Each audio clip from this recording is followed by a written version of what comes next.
Lho dipaido kok ora iso.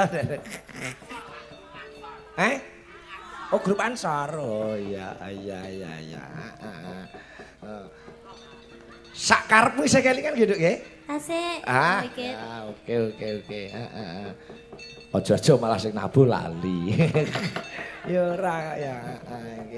Sak karepmu iki menceritakan anu wong omah-omah sing lagi padu. Oh. Ngono. Sing padu sapa? Yo ning lagu. Kuwi katene. Tresno kuwi semu ngono kuwi. Oh ngono. Semruwet Mas Lira. Iya.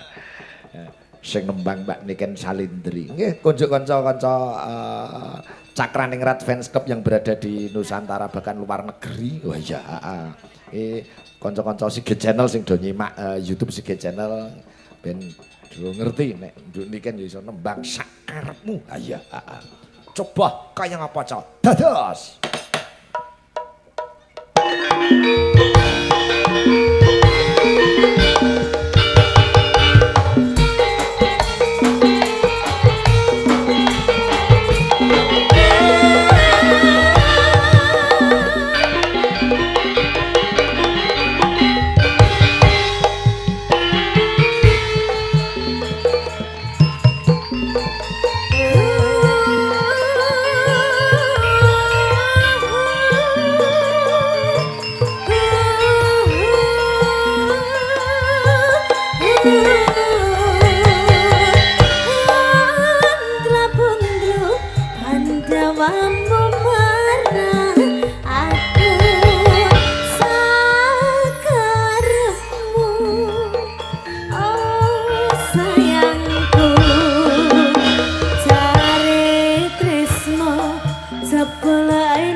Matur nuwun. Wah, wis nembangke lagune Pak Sigit Sembangkun. Terima kasih Om Ikit, sehat selalu panjang Amin, umurnya. nggih. Semoga Sukses. bisa ketemu lagi. Dijaga kesehatannya gitu nggih. Injis. Ah.